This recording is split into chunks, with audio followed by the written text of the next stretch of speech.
Hello दोस्तों, आप सभी लोगों का स्वागत है। जैसा कि पिछले एपिसोड में हमें ये बता दिया गया था कि जो चैन है अब उसके पास पिंकी को ठीक करने का फॉर्मूला आ चुका है। अब बाकी चैन के ऊपर डिपेंड करता है कि वो पूरी तरीके से उसे ठीक कर पाएगा या फिर नहीं ठीक कर पाएगा। तो चलिए बिना किसी देरी के अब अपने इस वीडियो को भी शुरू करते हैं। एपिसोड की शुरुआत में हमें ये दिखाया जाता है कि वो पिंकी को नहलाने के लिए लेके जा रहा होता है और फिर उसे डॉक्टर की बात भी याद आ रही होती है कि जो जेन स्वॉर्ड इमॉर्टल है वो जेन फैयन टेम्पल में प्रैक्टिस करते हैं। मतलब अभी उन्हें प्रैक्टिस करता हुआ हाल ही में देखा गया है।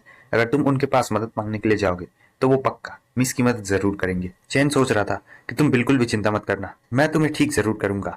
अगले सीन में हमें दिखाया जाता है कि वो गाड़ी पकड़ चुका रहता है वहां टेम्पल में जाने के लिए, और ये जंगल के एकदम बीचों बीच में रहता है। फाइनली ये लोग पहुंच भी चुके रहते हैं। हालांकि ये जो जगह रहती है बहुत ज्यादा ही सुनसान रहती है और कोई भी यहाँ पे आता जाता नहीं है, लेकिन जिस दिन चैन आया रहता है वो देखता है कि ये क्या, यहाँ पर आज तो कुछ ज्यादा ही भीड़ लगी पड़ी है। और इस तरफ ये जो लड़की रहती है ये कह रही होती है कि लेडीज एंड जेंटलमैन, मैं पहले आप लोग को रूल समझा देती हूँ ताकि टेम्पल की शांति भंग ना हो। लेकिन ये बंदा कह रहा होता है कि ठीक है मिस, वैसे भी रूल रेगुलेशन तो हम लोग बाद में भी समझ सकते हैं। अभी फिलहाल के लिए यहाँ पर मेरे जैसा स्कॉलर और कोई भी नहीं है। मैं मास्टर से मिलना चाहता हूँ, इसलिए प्लीज आप मुझे अंदर जाने दीजिए। और दूसरी तरफ यहाँ पर ये लोग अपने बारे में ही तारीफ करते जा रहे होते। कोई तो कह रहा होता है कि मैं एकदम नल्ला था लेकिन फिर भी देखो मैं कहाँ पर हूँ, अपनी मेहनत से नहीं बाप के पैसों पे।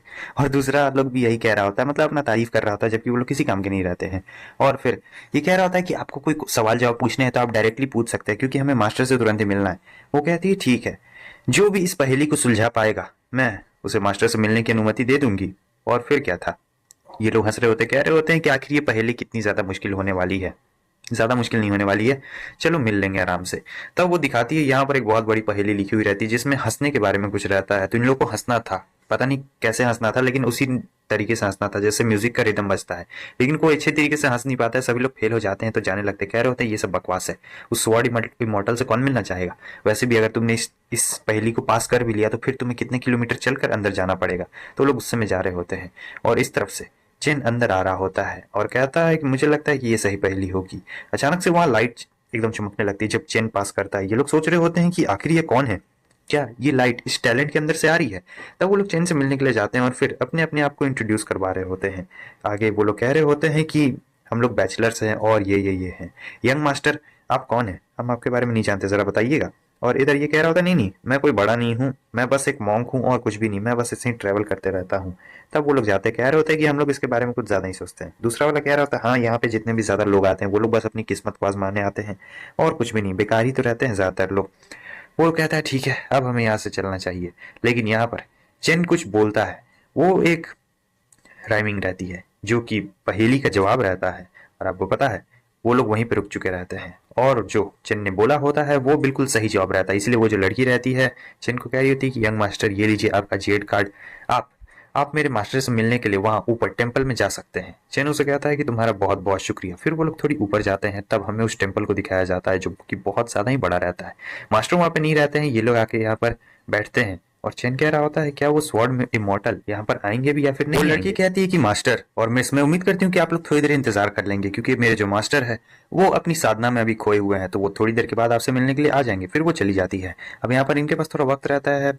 यहाँ पिंकी चाय पी रही होती है और जो चेन रहता है वो एक पेंटिंग को देख रहा होता है जो कि देखने में काफी ज्यादा बढ़िया लगती है और चेन को लग रहा होता है कि एकदम बिल्कुल सी असली है। लेकिन वो जो ड्रैगन रहता है उसकी आंख थोड़ी थोड़ी चमक रही होती है, जिस देख कर चेन हैरान था, लेकिन अगले ही पल ये पहुंच चुका रहता है कहीं और पर। चैन को यहाँ पर कुछ समझ नहीं आ रहा था कि आखिर ये कहाँ पर पहुंच गया है। तब वो पीछे मुड़कर देखता है और पीछे उसे वही ड्रैगन दिखाई देता है जो कि बिल्कुल जिंदा रहता है और इसके चारों तरफ ऐसे ऐसे घूम रहा होता है। और साथ ही साथ इसे काफी अच्छा भी लग रहा होता है, जैसे कि एकदम गरम लगता है ना, बहुत ही बढ़िया लगता है, वैसा वाला इसे फीलिंग आ रहा होता है।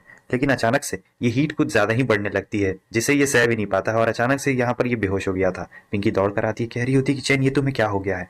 वो उसे उठाने की कोशिश तो कर रही होती है लेकिन यहाँ पर चैन उठ ही नहीं पा रहा होता है। तब वहां पर मास्टर आ जाते हैं और कहते हैं कि लड़की जरा भी चिंता मत करो, ज्यादा कुछ नहीं हुआ है, ये बस बेहोश हो चुका है क्योंकि उसने वहां अंदर टाइम में कुछ ज्यादा ही वक्त बिता लिया। यहाँ पर हमें अगले दिन के सीन को दिखाया जाता है जहां पर चेन की आंख खुलती है।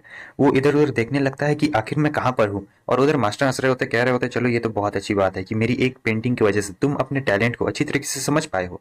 चैन कहता है कि आपकी तारीफ, वो कहते हैं कि मैं वही हूँ जिससे तुम मिलना चाहते हो, यानी मास्टर। और फिर वो खड़ा हो जाता है, कह रहा होता है क्या, ओ मास्टर आप ये हैं आप। और फिर खड़ा होकर उन्हें प्रणाम कर रहा होता है। वो कहते हैं नहीं नहीं ये करने की कोई भी जरूरत नहीं है, बैठ जाओ, आराम से बैठ के बात करते हैं। फिर ये लोग बैठ के बात कर रहे होते हैं। चैन कह रहा होता है कि मैं चाहता हूँ कि आप मेरी फ्रेंड को हील कर दे। वो कहते हैं तुम्हें पता है ना ये एक बहुत ही प्रीशियस अपॉर्चुनिटी है। चैन कहता है कि हाँ, मैं इस बारे में अच्छी तरीके से जानता हूँ। वो कहते हैं मैं जेन की प्रैक्टिस करता हूँ इस मॉर्टल की दुनिया में, और मेरी एबिलिटी ऐसी है कि जिससे लोगों की किस्मत बदल भी सकती है और किस्मत चेंज भी हो सकती है। मतलब इनकी एबिलिटी बहुत ही खतरनाक टाइप वाली रहती है। किसी किसी को मेरी वजह से बहुत ही ज्यादा सफर करना पड़ता है और कुछ के पास बहुत सारे अच्छे मौके भी आते हैं, लेकिन वो लोग उस अपॉर्चुनिटी को ऐसे ही बर्बाद कर देते हैं। क्या तुम भी इस अपॉर्चुनिटी को ऐसे ही बर्बाद करना चाहोगे बस अपने फ्रेंड के लिए? वो कहता है कि हाँ, मैं उस अपॉर्चुनिटी को भी छोड़ दूंगा, क्योंकि वो बस मेरी फ्रेंड ही नहीं है बल्कि मेरी पार्टनर भी है, और मैं उसे ऐसे नहीं छोड़ सकता हूँ। पिंकी वहीं पे रहती है, वो सारी बातें सुन लेती है और सोच रही होती है कि बहुत लंबे समय बाद किसी ने मुझे अपना पार्टनर बुलाया है। और फिर ये मास्टर कहते हैं ठीक है, तो मैं तुम्हारी फ्रेंडशिप को समझ गया, बहुत ही गहरी फ्रेंडशिप है, लेकिन उसे बचाने के लिए मुझे तुम्हारा ब्लड का एक ड्रॉप चाहिए होगा। वो कहता है कि हाँ क्यों नहीं, मैं दूंगा, लेकिन तब तक पिंकी कहती है कि नहीं, ऐसा नहीं हो सकता है। वो बताती है कि अगर तुमने अपना ब्लड दिया तो ये बहुत ही खतरनाक हो सकता है मेरे लिए भी। वो इसलिए क्योंकि दोनों कल्टीवेटर्स का ब्लड अलग अलग है, तो ब्लड से क्या होता है कि कमजोर भी हो जाता है बॉडी और कल्टीवेशन भी खत्म हो जाता है। इसलिए वो कह रही होती है कि चलो भले ही मैं मरना पसंद करूंगी, लेकिन तुम ऐसा काम बिल्कुल भी मत करना। फिर वो उसे रोकता है और कह रहा होता है कि देखो, अगर तुम्हारा कल्टीवेशन चला जाता है तो तुम वापस से प्रैक्टिस कर सकती हो, या फिर तुम्हारी बॉडी कमजोर हो जाएगी तो तुम वापस से उसे ताकतवर बना सकती हो, लेकिन एक बार अगर तुम ऊपर चली जाओगी तो फिर तुम्हें कोई भी नहीं बचा सकता है। वो कह रही होती है मगर ऐसा क्यों, तुम्हें ये सब करने की कोई भी जरूरत नहीं है। लेकिन चैन उससे कहता है कि नहीं, और ये उस दिन के लिए तो बिल्कुल भी तुम मत समझना। और फिर वो उसे बातें बोलने लगता है कि देखो, वैसे भी हम लोग पार्टनर्स हैं और इतना तो किया जा ही सकता है, मैं तुम्हें ऐसे नहीं छोड़ने वाला हूँ। और वैसे भी पास्ट तो बदल नहीं सकता है, तो हमें फ्यूचर को देखना चाहिए, और हम हमेशा फ्यूचर में एक ही रास्ते पे नहीं चल सकते हैं, इसीलिए कभी भी हार मत मानना। और फिर ये जा रहे होते, मास्टर कह रहे होते ठीक है, मैं तुम लोग को कुछ वक्त दे देता हूँ, तुम लोग इतने वक्त में प्रिपेयर कर लेना, मैं थोड़ी देर में सामान लेके आता हूँ। और फिर बाहर जाके कह रहे होते हैं कि यंग होना कितनी ज्यादा अच्छी बात है। अगले सीन में हमें दिखाया जाता है कि मास्टर वहां पे आ चुके होते हैं सामान लेके, और दोनों एकदम प्रैक्टिस के लिए तैयार हो रहे होते हैं। यहाँ पर दोनों अपनी बॉडी को एकदम ढीला छोड़ रहे होते हैं और अपने कल्टीवेशन को भी थोड़ा ढीला कर रहे होते हैं, क्योंकि अब दोनों का क्रॉस ओवर होने वाला है, और क्रॉस ओवर होते ही बहुत ज्यादा मजा आने वाला है। हाँ तो दोस्तों, बता दो तुम लोग में से अभी तक किस किस ने सेकंड चैनल को सब्सक्राइब नहीं किया है, जाके कर लो यार, उस पर भी तो डेली वीडियोस आ ही रही है, और इस पे भी डेली वीडियोस आ रही है, तुम लोग को दोनों देखने में ज्यादा मजा आएगा। और हाँ, इस वीडियो के आधे घंटे बाद सेकंड चैनल पे वीडियो आने वाली है, और फिर उसके आधे घंटे बाद इस चैनल पे वीडियो आने वाली है। मतलब हर आधे आधे घंटे के बाद दोनों चैनल्स में वीडियो आते रहेगी, तो तुम लोग ज्यादा बोर नहीं होगे और अलग अलग कॉमिक का मजा ले पाओगे।